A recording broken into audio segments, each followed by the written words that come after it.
I'm Brent Reid, and this is a brand new Downrightsports. The Los Angeles Dodgers made it to the World Series after being down 3-1, beating the Atlanta Braves. Who knew the Braves picked up Matt Ryan to help pitch and lose games for them? It's showtime. Yeah, man, you're now locked into Downright Sports, the podcast. This is DJ Chase, Worldwide Sounds Records. Shout out to Brent Reid. I want y'all to tune in, like, comment, and subscribe. Subscribe on all podcast platforms. You know what it is. Cheer!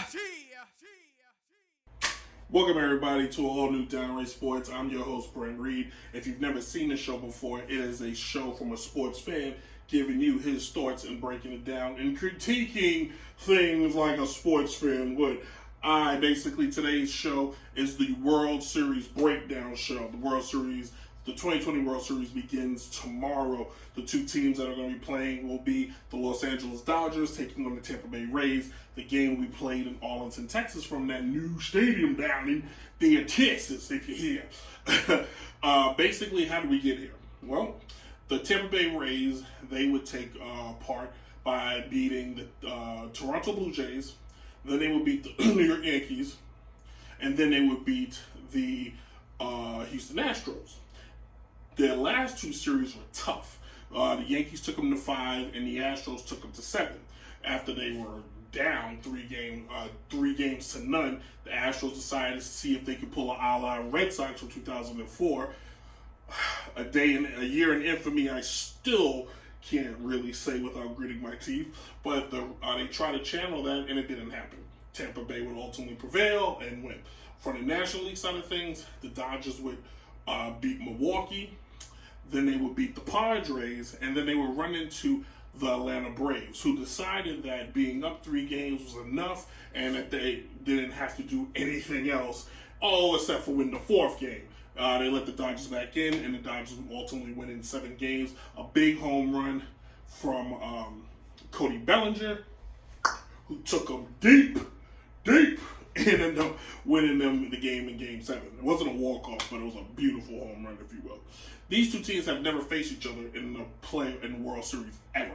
In fact, this is the first time the Tampa Bay Rays are back in the World Series since 2008, losing to the Phillies in 6 or 7 games. Don't feel like looking it up. Don't care.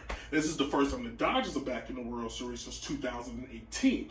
They went 2017 and 18, losing to the Red Sox and losing to Houston. They are now picked as the team to win.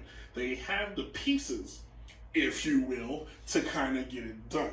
If you look at how both teams break down and where they stood out during the season, you pay attention that the Dodgers were 11th in hits, 1st in home runs. When it comes to pitching, they were 1st in pitching, 2nd in home runs, allowing the least amount of home runs, and 1st in walks, allowing the least amount of walks. Why is that important? Because a team like Tampa likes to get on base with that deep roster they have. They like to get on, they try to get the long ball, and they try to create walks. But Tampa, not as good as you think, ladies and gentlemen. 21st in hits, 14th in home runs. When it comes to pitching, they're very good.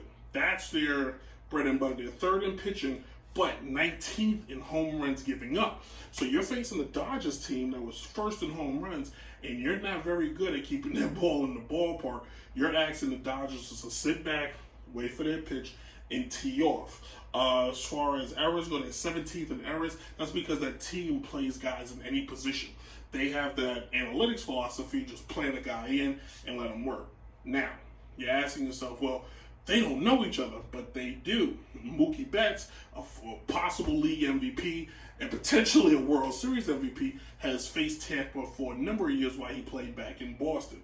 Now he's going to face the Rays, and he knows a lot of those guys on that team. And then it doesn't matter who is in the lineup, because right now for the Dodgers, guys like Seager is red hot. He is leading the Dodgers in the postseason right now in categories. You won't understand. He's leading them in home runs. He's leading them in batting average. And then the crazy thing is, Cody Bellinger hasn't even woken up yet. His bat hasn't even started going. But if you're Tampa, there's a ray of hope, because that Tampa lineup does not give up. You have guys like Brandon Lowe, who put up 14 home runs this year, and the Cuban sensation Randy Rosarella, who just comes up to the bat, looks at ball, and puts ball in cheap seats because that's what he does well. If you're Tampa, you have to rely on your bullpen. That bullpen is strong, and that's going to help them down the stretch. Now, the crazy thing is, who's the storyline ultimately in this World Series? It is Clayton Kershaw. Why? Because Clayton has not won the World. Clayton loses every big game. But if a future Hall of Famer could step up this series, win at least 2 games for the Dodgers, getting him a World Series, giving him his first and only, it will put him in a different category.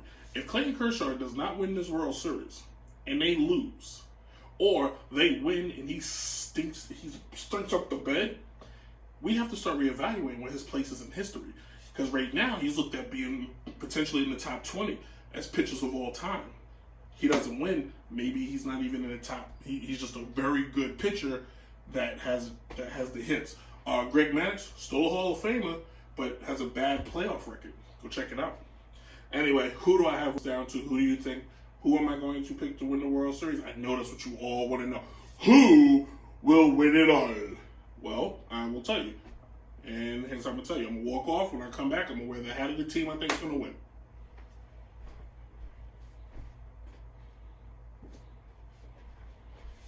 So definitely this team. No. They no longer play anymore. R.I.P. Jackie. Sticking with the franchise, though, the Dodgers win. Dodgers winning the 6 games, giving Clayton Kershaw his first ever World Series MVP. The guy's going to pitch a stellar World Series and put himself in the all-time great category, if you feel it. When we come back, we're going to, in fact, talking about greats. When we come back, I will tell you my all-time greatest World Series lineup. Downright Sports.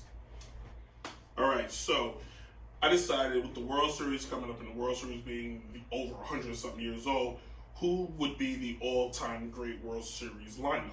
Who would you play if you had one team to put together? So I'll make this one quick. Starting with that shortstop, who else? The captain, number 2, Derek Jeter. Jeter, 5 World Series championships, a World Series MVP. No question, the guy is a blockbuster player. He is Showtime when it comes to the Fall Classic. Not to mention, he's the only guy that has the name Mr. November, because he's the only player ever to hit a home run in the month of November. He's the first player, to hit a home run in the month of November in the World Series. Moving on to another Yankee, the catcher, Yogi Lawrence Berra. The guy has 10 championships. Enough said. Number 3, second baseman, 2-time World Series champion, World Series MVP, Joe Morgan was the key cog of that big rig machine in the 70s, and one reason why they won 2 back-to-back. Playing at the DH role, it hurts me to say it, but the guy was a beast when it came to the postseason and when it came to the World Series. DH and Big Papi, David Ortiz. He was key. I believe David Ortiz has 3 World Championship rings, and being one of the reasons why they were able to break their curse in 2004. Outfield, put it in the order if you want. Number 5, Reggie Jackson, Mr. October. How is it Mr. October not making the list? It just wouldn't make any sense. Reggie has the World Series with the Oakland A's and then 2 with the Yankees, giving him a total of 3. He's a World Series MVP in 1977, where he hit 3 home runs off of 3 pitchers in that game. How crazy is that? Batting 6, also in the outfield, Mickey Mantle. 5, yes. I want to say maybe 6. He's got a lot. He's a World Series MVP. He's an all-time great. He, at one point, was the all-time home run leader in the World Series. Why is that important? Because it used to go American, it used to go regular season to the World Series, and it wasn't any playoffs. So Mickey Mantle has made it. Number 7, coming out of Detroit, first baseman, Hank Greenberg. Only has 1 World Series to show for, but the guy was a very good, big-time hitter, big power hitter for those Detroit teams. And then third base, still to this day, one of the best third basemen to ever play the game, Brooks Robinson has a World Series. I think he has 2 World Series with, he went to 2. Has 1, but he went to 2 with the Baltimore Orioles back in the 70s.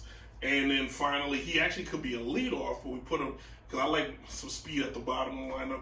Luke Brock, former World Series great with the St. Louis Cardinals teams in the 60s.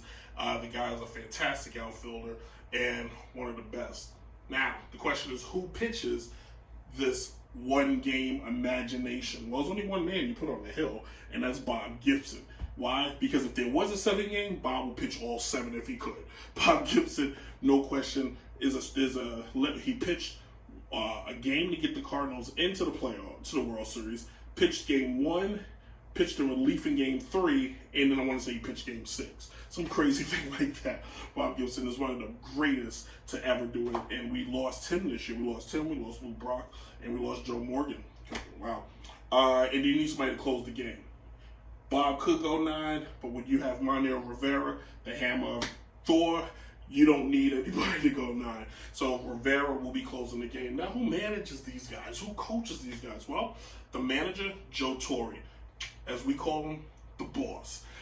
Joe, 6 championships, and when you got this many talented personalities, you need a guy that can handle that, and Joe Torre can. But he's going to need a bench coach. He's going to need a guy that can help him out. How about a fellow Paisan and Tony La Russa? Tony coached the Dodgers for 3 decades. But what's important, he took them to the World Series in 77. He took them to the World Series in 81, where they would win. 81 or 82? It's one of those 2. Where they would win the World Series, beating the Yankees, and then he would take them back to the World Series in 87, where they would beat the mighty Anaheim Angels. Gotta put Tony on that bench. First base coach, Tony La Russa. Tony La Russa is a guy, he's won a World Series with Oakland, and he's won a World Series with the Cardinals. I want to say he's got 2 with the Cardinals. He's got 2 with Oakland, 2 with the Cardinals. Give him 4.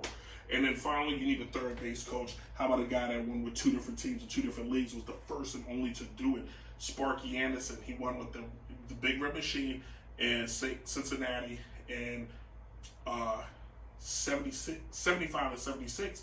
And then he would win with Detroit in 84. Yeah, look it up. I ain't had no notes on that. I just know that stuff. So that's the list. If you got a problem with it, leave a comment. You know what I think. If you notice, all the hats I wore today were championship teams, so go figure.